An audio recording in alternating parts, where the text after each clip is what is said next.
한편 이번 보도자료에서 국세청은 최근 조사에서 추징되었던 사례를 몇 가지 유형별로 소개를 하고 있습니다. 공통적인 내용은 자금 출처 계약서를 아무리 잘 만들어서 제출했다 하더라도 그 하나하나 자금에 대한 최초의 시드머니까지 추적해서 탈세 여부를 판단하겠다는 그런 국세청의 의지가 들어 있습니다.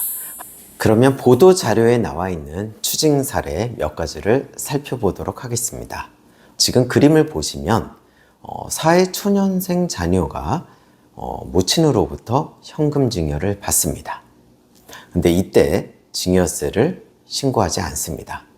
보통 이제 증여세 세무조사, 특히 현금 증여 세무조사는 사실 조사하는 것이 상당히 어렵습니다.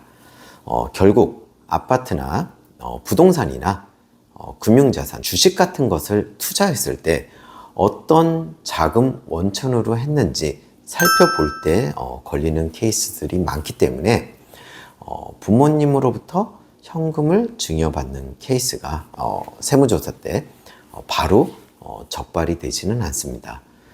이 경우에는 바로 그런 점을 활용해서 사회초년생 자녀가 현금을 증여받았고 그 현금 증여에 대한 신고가 없었던 것이죠. 그 현금을 가지고 일단 아파트를 구입합니다. 그리고 그 아파트가 어느 정도 올랐을 때 처분한 다음에 그 처분한 대금을 갖고 좀 더 비싼 아파트를 구입한 케이스입니다. 이때 이제 지자체에 자금 출처 계획서를 낼 때는 당연히 아파트를 팔아서 처분한 자금으로 이 아파트를 샀다라고 계획서를 냈기 때문에 일단 표면적으로는 문제가 없어 보입니다.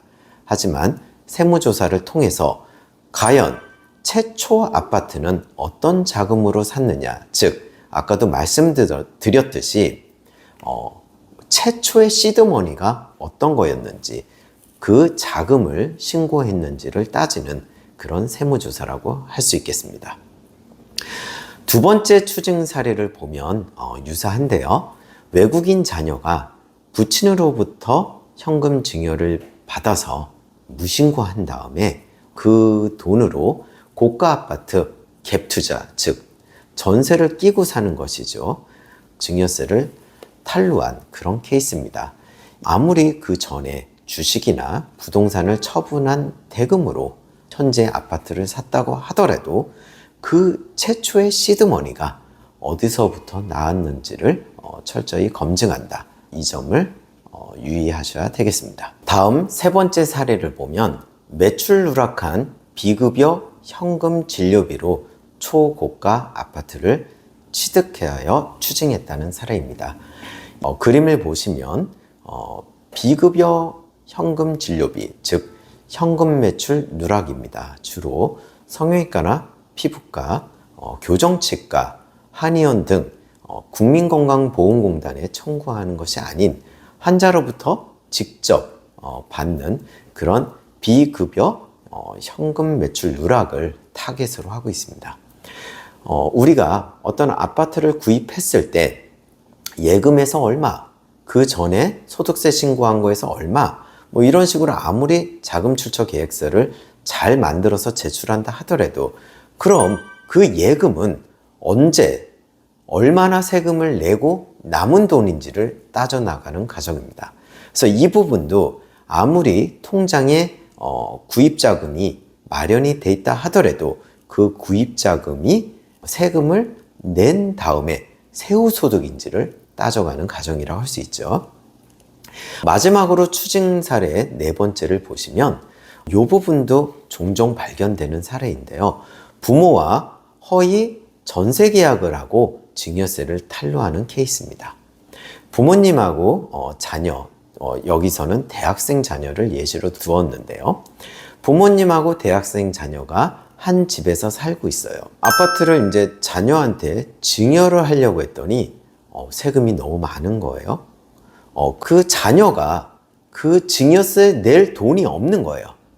이런 케이스일 때는 부모가 자녀 집에 전세를 들어간 걸로 허위 전세 계약을 체결합니다. 같이 살고 있는데요.